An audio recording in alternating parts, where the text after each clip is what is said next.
E o assunto em debate de hoje é o homeschooling, a prática conhecida aqui no Brasil como educação domiciliar. Um modelo de ensino em que as crianças não vão para as escolas regulares. As salas de aula são em casa e os professores são os próprios pais. Uma decisão importante sobre esse tema está marcada para amanhã no Supremo Tribunal Federal. Os ministros vão definir se a educação domiciliar vai ser permitida. Hoje, a decisão de não matricular os filhos numa instituição de ensino é polêmica, divide os especialistas e, por enquanto, pode criar problemas com a justiça. A gente vai dar uma olhadinha aqui no nosso telão. A Constituição brasileira apenas diz que a educação é um direito de todos e um dever do Estado e da família. Mas se a Constituição dá margem à discussão, as leis que tratam desse assunto, elas são mais específicas. A gente tem aqui o Estatuto da Criança e do Adolescente, olha só, ele diz o seguinte: não matricular os filhos é descumprir deveres inerentes ao poder familiar. Tem também o artigo do Código Penal. O Código Penal diz que é crime de abandono intelectual deixar de prover a instrução primária de filho em idade escolar. Essa ação, que deve ser julgada nesta quinta-feira no STF, surgiu em 2012, quando uma estudante de Canela, no Rio Grande do Sul, à época com 11 anos, pediu ao juiz da cidade, com o apoio dos pais, o direito de ser educada em casa. Até aquele momento, a menina tinha estudado numa escola pública que juntava alunos de idades diferentes e séries diferentes na mesma sala. Além disso, os pais não concordavam com a linha pedagógica da escola, incluindo ensinamentos que iam contra a religião deles. O juiz de Canela negou o pedido, enfatizando a importância do convívio com as diferenças. E a decisão foi mantida em segunda instância pelo Tribunal de Justiça do Rio Grande do Sul. A família, então, recorreu ao Supremo Tribunal Federal e, em 2016, o ministro Luiz Roberto Barroso suspendeu todas as decisões judiciais que impediam pais de educarem seus filhos em casa até uma posição final do STF sobre o assunto. A Associação Nacional de Educação Domiciliar estima que 7.000 famílias ensinem os filhos em casa. E caso o STF regularize a prática, a previsão é de que esse número triplique. Segundo a ANED, muitas famílias não dizem que adotam a prática por receio, mas poderiam admitir a opção se a justiça estivesse ao lado delas. E entre os argumentos usados para defender a educação domiciliar está a possibilidade do método oferecer uma educação mais individualizada e compatível com os valores da família, além da flexibilidade e dos ensinamentos que surgem em situações do cotidiano. Quem condena a prática diz que a educação domiciliar pode privar as crianças da interação social. Acredita que a escola seja importante para dar ao estudante experiências e visões diferentes daquelas apresentadas pela família, além de possibilitar o contato com a diversidade e estimular o respeito e a tolerância às diferenças. Então vamos começar o nosso debate. Para isso, a gente chama aqui para a edição das 10 os nossos convidados de hoje, aqui no meu telão. Vou apresentá-los. Ricardo Dias, que é presidente da Associação Nacional de Educação Domiciliar, e o Ivan Siqueira, que é presidente da Câmara de Educação Básica. Muito bom dia aos dois, sejam bem-vindos. Eu acho que a gente pode começar do ponto de partida, que é entender as vantagens e as desvantagens do ensino domiciliar e o que vocês defendem em cada um desses lados, né? Eu vou começar, então, com o Ricardo, que é favorável ao ensino em casa. Ricardo, por que os pais devem ter esse direito garantido por lei? Bom dia, Aline. Bom dia, Raquel. É uma alegria, uma satisfação. Bom dia ao Ivan, uma pessoa que eu tenho um profundo respeito. Eu diria que a educação domiciliar, ela tem sim uma série de benefícios, né? Ela desenvolve o gosto pelo aprendizado, desenvolve o prazer pelo aprendizado, ela produz adultos seguros e com autoestima sólida, ela desenvolve estratégias de aprendizado. Inclusive, ela assim, também amplia bastante os conhecimentos, além daqueles conhecimentos que estão nos livros didáticos. E eu falo, claro, não apenas como dirigente de uma associação que representa essas famílias, mas como pai educador que tirou os filhos da escola há 8 anos e estou muito satisfeito. Inclusive, já tenho uma filha na faculdade e eles estão perfeitamente bem e, inclusive, muito socializados. Eu sei que o Conselho Nacional de Educação, há cerca de 10 anos, publicou aí um posicionamento oficial contrário à educação domiciliar em casa, a esse direito de pais de educarem seus filhos em casa. Queria que você explicasse um pouquinho melhor os argumentos por trás dessa decisão. Bom, o que, de fato, assim, o que deve ser decidido, né, amanhã pelo STF, tem a ver muito com a questão do Estado, da interferência ou não do Estado na questão familiar.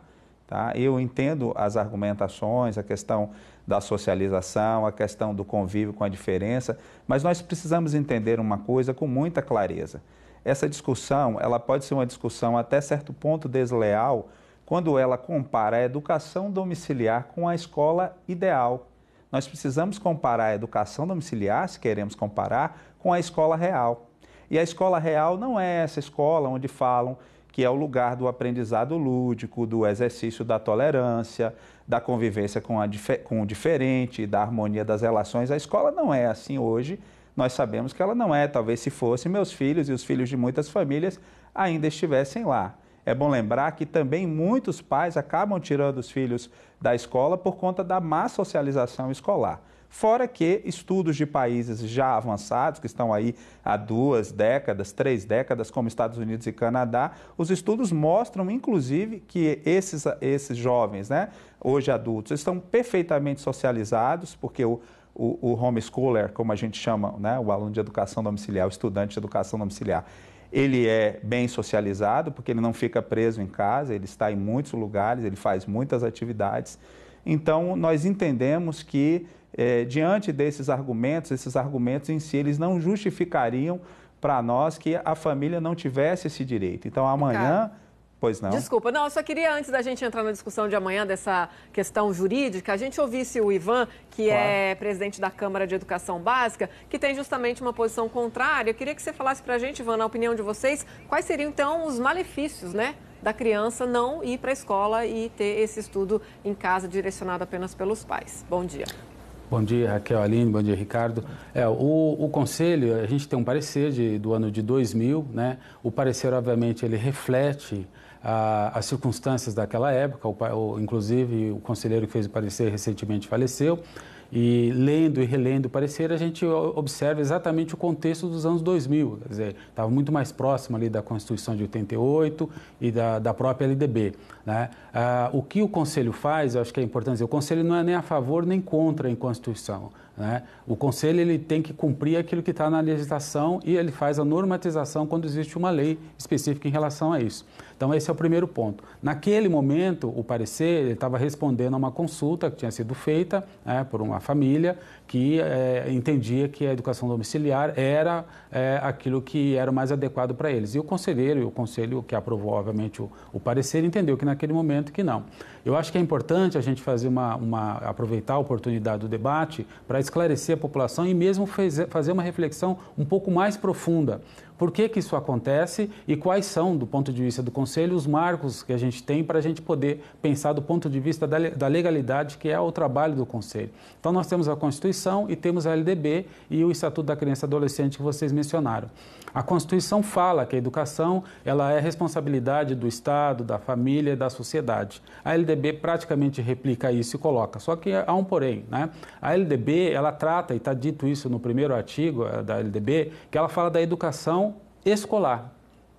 Então, se a gente não coloca isso em perspectiva, evidentemente você pode daí deduzir uma série de questões. Então, a LDB ela trata disso porque foi com esse espírito que ela foi produzida, com que ela foi escrutinada, debatida e foi, portanto, normatizada. Então, o Conselho, ele precisa de normas e de leis para poder tomar suas decisões. O parecer do Conselho de 2000 exatamente se baseava em quê? Ora, o que diz a Constituição nos artigos 205, 207, o que diz a LDB, o que diz o Estatuto da Criança e do Adolescente. Eles colocam no entendimento daquela época do Conselho que, como foi dito aqui, o pai, a família é obrigado a fazer a matrícula do filho se não incorre nas penalidades ali previstas. A questão aqui de 2000 para 2018, o cenário é outro, tanto o cenário é outro que o próprio Supremo Tribunal Federal está fazendo a apreciação. Vale lembrar que a própria Procuradoria da República, em 2015, também emitiu um parecer para o STF, praticamente sobressaindo-se com 2 argumentos. O primeiro argumento, que haveria, então, portanto, a deficiência na convivência das crianças com o diverso, com o diferente. E o segundo argumento era que não havia regulamentação para essa prática. Então, eu penso que ao Conselho cabe, uma vez a decisão do STF sendo feita, fazer a normatização. Não me parece que o Conselho deva ser a favor ou contra, porque o Conselho ele é um representante da sociedade. E se a sociedade entende que isso tem que ser discutido, eu não acho que seja papel do Conselho dizer se sim ou se não. A não ser que haja previsão legal que diga, obviamente, isso não pode, então o Conselho não tem alternativa de dizer o contrário. Mas, havendo previsão legal, cabe ao Conselho fazer a normatização. Ivan, muito obrigada. A gente vai tocar agora com o Ricardo para que a gente consiga alimentar esse debate e trazer o máximo de informação possível no tempo que a gente tem aqui. Ricardo, segundo a Associação Nacional de Educação Familiar, que você representa aqui para a gente, hoje 7 mil famílias no Brasil, a estimativa que vocês fazem, ensinam seus filhos em casa. E numa ocasião, a ANED já disse que se amanhã o STF for favorável à causa de vocês, esse número deve triplicar. Independentemente da decisão que vai ser tomada possivelmente amanhã, o senhor não acredita que uma regulamentação desse tipo de educação deveria acontecer no país, até para garantir um futuro para essas crianças que estão sendo educadas em casa, dependendo da carreira que elas querem escolher? Enfim, não seria necessário, de qualquer forma, regulamentar isso melhor, o que não acontece hoje? Obviamente que sim. É bom que fique claro uma coisa, Aline. Nós não somos contrários à regulamentação. Nós queremos uma regulamentação que ela seja justa, tá? Que ela, de fato, não inviabilize a prática da educação domiciliar. Quando eu falo da interferência estatal, é muito importante a gente entender que nós estamos buscando aí o direito da família, que nos tratados de direitos internacionais, na própria Declaração Universal de Direitos Humanos e até no nosso Código Civil Brasileiro, se não me engano, no artigo 1634, ele diz claramente que quanto à pessoa dos filhos, aos pais compete prover-lhes a criação e a educação. Nós não somos anti-escola, não nos posicionamos contra a escola, apenas queremos o direito de poder matricular os filhos ou optar por outra modalidade, que seria, no caso, a educação domiciliar. Sim, é lógico, o professor Ivan colocou muito bem essa questão, está muito bem descrita que a LDB e o ECA, eles disciplinam aí a educação escolar, né? Nós estamos falando de uma outra modalidade, que é a educação domiciliar, presente em mais de 60 países no mundo todo, nos 5 continentes, de regimes de governo diversos, inclusive vizinhos nossos aqui, como Paraguai, Equador, Chile, Colômbia, tá? Países na Europa, na Ásia, na Oceania. E então nós estamos, inclusive, lembrando que esses países, para nós, para nossa tristeza, eles estão na nossa frente quando o quesito é a educação. O índice de desenvolvimento de educação desses países são melhores do que o nosso, lamentavelmente para nós. Então, nós entendemos sim que essa regulamentação possa vir, inclusive é uma proteção, as famílias não estão querendo esconder o que elas estão fazendo, na verdade, muitas se escondem porque elas têm sido denunciadas, processadas, são ameaçadas por conselheiros tutelares, promotores, ninguém quer ser processado. Ricardo. Pois não. Eu só queria aproveitar esse gancho que você falou, você fez em relação aos outros países, esse comparativo. Vamos dar uma olhada, então. Por exemplo, nos Estados Unidos, a legislação ela é muito mais permissiva em relação à educação domiciliar. Nosso correspondente Daniel Wiedemann vai explicar para a gente como é que funciona por lá. Um levantamento nacional do governo feito em 2012 estimou que cerca de 3,4% dos alunos do jardim à 12ª série do ensino médio tiveram aulas em casa. Isso representa aí mais ou menos 1.800.000 jovens entre 5 e 17 anos, são os chamados homeschoolers. Esse número dobrou de 1999 a 2012, mas desde 2012 o número permaneceu praticamente estável. A lei de educação aqui não é federal, tá? Ela varia de estado para estado, não há um currículo padrão válido para todo o país. Em âmbito estadual, esse currículo varia. Nova York, para dar um exemplo, é um dos estados mais restritivos. Aqui, você precisa enviar uma proposta de currículo ao Departamento de Educação, que pode aprovar ou não esse currículo. E aí, esse currículo tem que ter as matérias, tem que ter a lista de livros que o professor vai usar para dar as aulas, e os alunos também precisam fazer provas trimestralmente aceitas pelo Estado. Mas essas provas não são administradas pelo Estado. Podem ser provas, por exemplo, feitas online. Só se o aluno tiver uma nota baixa, abaixo de 66% do restante aí do universo estudantil, é que pode ter algum tipo de intervenção do Estado. Os pais são postos numa espécie de condicional e aí eles podem ser visitados pelo serviço social. Em alguns casos, tem que pagar multa. Agora, aqui do lado, em Nova Jersey, para dar outro exemplo, até estados mais conservadores, como o Texas, praticamente não existe restrição alguma. Você não precisa avisar nada para o Estado, não precisa informar ou seguir um currículo pré-moldado, não precisa fazer nada em relação ao Estado. É um sistema mais na base da confiança de que os pais sabem e querem o melhor para os filhos. Esse estudo que eu mencionei no início também revelou um pouco do perfil das famílias que optam pela educação domiciliar. Como eu falei antes, elas representam cerca de 3,4% da população. Entre esses 3,4%, 83% dessas famílias de brancos, 26% dos pais têm curso superior completo, só 2% não completaram o ensino médio. 89% estão acima da linha da pobreza, 41% vivem em zona rural. E aí, quais são as razões para essas famílias escolherem o homeschooling? 64% delas disseram que queriam dar uma educação religiosa aos filhos. E quase todos disseram que estavam preocupados com o ambiente nas escolas, com o que diz respeito, por exemplo, à segurança, drogas, opressão negativa em geral. Para quem está se perguntando como é que faz para entrar numa faculdade, por exemplo, depois de você aprender em casa, é que a resposta, na verdade, depende, porque alguns estados proíbem a discriminação com base no método de ensino. Outros estados não têm essa proibição, então existem faculdades sim que tornam mais difícil o ingresso de quem teve educação domiciliar, mas no fim das contas, o que vale mais é o domínio desse conteúdo. Se o aluno sabe ou não sabe a álgebra, o inglês, a redação, ciência, história, enfim, o que for mais que a universidade venha atestar no exame de ingresso.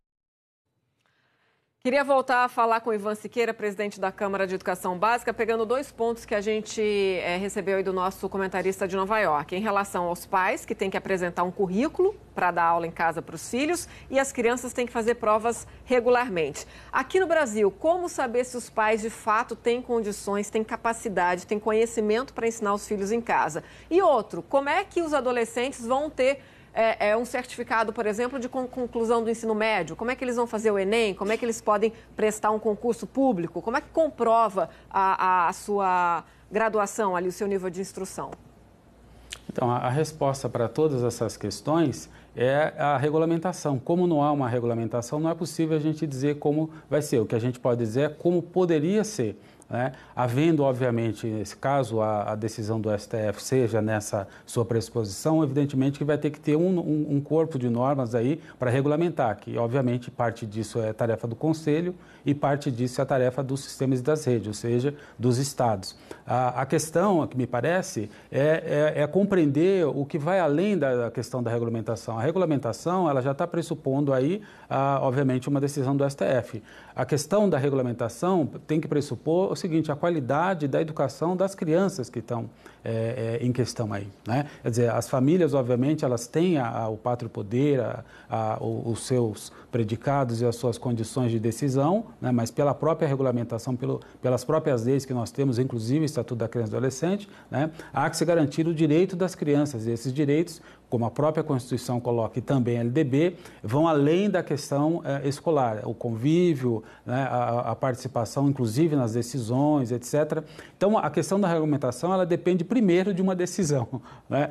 Se houver uma decisão do STF no sentido daquilo que as ações pedem, obviamente isso desencadeia um processo normativo e parte desse processo é feito no Conselho. Só queria salientar o seguinte, em 2000, quando o conselheiro Ulisses fez o parecer, ele começa parte do parecer dele exatamente dizendo isso, que depois de 33 anos no Conselho em Minas Gerais e mais 5 anos no Conselho, ele não tinha ainda se debruçado sobre nenhum caso de ensino domiciliar. Parece que o cenário é completamente diferente. No Conselho, nós fizemos um seminário, convidamos a própria ANED, o Ricardo esteve lá conosco e outros representantes para discutir essa questão. Então, isso é para dizer o seguinte, o Conselho, evidente que há conselheiros que têm parecer contra, tem um posicionamento mais favorável, menos favorável. Agora, o que eu posso dizer é que o Conselho ele se manifesta pelo parecer e pela resolução. Por enquanto, nós temos esse parecer, essa resolução. Agora, o Conselho, evidentemente, vai atuar dependendo de qual for a decisão do STF. Ivan, te interrompi de novo porque a gente precisa aproveitar nosso tempo final para ouvir por último aí a última fala do Ricardo, que defende, né, que representa aqui a Associação Nacional de Educação Domiciliar. Ricardo, a gente viu pela nossa reportagem nos Estados Unidos, que é um país aí, como você mesmo colocou, está na frente com relação ao homeschooling. A motivação principal das famílias é religiosa. E a gente sabe que aqui no Brasil também existe esse perfil. O Conselho Nacional de Educação já falou sobre isso, que existe uma motivação religiosa em muitos casos e argumenta o Conselho que isso é prejudicial para a formação da criança que acaba vivendo naquele ambiente com um único viés doutrinário, que isso não é bom para a formação dela. Como é que vocês entendem essa questão religiosa que a gente sabe também pesa aqui no Brasil, né? Bom, essa questão religiosa é importante que se diga o seguinte. Nós recebemos aí agora um dado americano, esse 64%. No Brasil, a última pesquisa que a ANED fez com as famílias em 2016 dá conta de que 32% das famílias que tiram os filhos da escola o fazem para dar uma educação mais personalizada aos filhos. Apenas 22% delas quer ver preservado, pelo menos foi o que elas disseram na pesquisa, os princípios de fé da família, né? Nós não vemos aí nenhum tipo de problema com relação a isso. Eu volto aos tratados de direitos humanos, de direito internacional, onde fala que a família tem, claro, o direito, né, de ensinar a sua fé para os seus filhos, e esses direitos aí estão muito bem descritos. Não acreditamos na intolerância religiosa, que isso leva à intolerância religiosa, e embora a gente não tenha uma geração de homeschoolers formados no Brasil, para a gente ter uma casuística interessante sobre isso, mas nos países que têm, inclusive, os resultados de estudos que eu posso mostrar a vocês, eles dizem que tanto esses adultos que foram homeschoolers, eles demonstram mais tolerância política e religiosa, né? Esse é um dado interessante que a gente precisa também divulgar, né? Não existe, portanto, assim, nós não temos especificamente esse receio. Quero agradecer muito aos dois, Ricardo Dias, presidente da Associação Nacional de Educação Domiciliar, e também ao Ivan Siqueira, presidente da Câmara de Educação Básica. Muito obrigada pela participação nesse debate tão importante. Vamos aguardar amanhã como se dará e se vai acontecer esse julgamento no STF. Até uma próxima oportunidade. Muito obrigada. E como a gente já imaginava, Raquel, muitos assinantes aqui repercutindo esse assunto, né? Ele é bastante controverso, há vários pontos aí a serem discutidos. Tentamos levar alguns deles para vocês agora. Vamos dar uma lida aqui em alguns comentários. A Maria Paula faz um questionamento que você trouxe para os nossos entrevistados. E ela fala aqui, na educação domiciliar, como saber que os pais estão passando corretamente cada matéria às crianças de acordo com a série que eles teriam que estar, né? É uma das perguntas. A Raquel Brito fala que se a educação de fato em casa, por que não autorizar se a importância é que todos estudem? Tem também o Guilherme falando qual o impacto que a educação domiciliar vai ter na educação do país. Fica esse questionamento também, né? Temos mais aqui, Aline. Aqui fala. Você tem mais aí? Tá, pode. Eu tenho aqui uma da Raquel. Ela fala o seguinte, que um dos argumentos aí contra a educação em casa é que as crianças não socializam, né? A escola seria um ambiente para isso.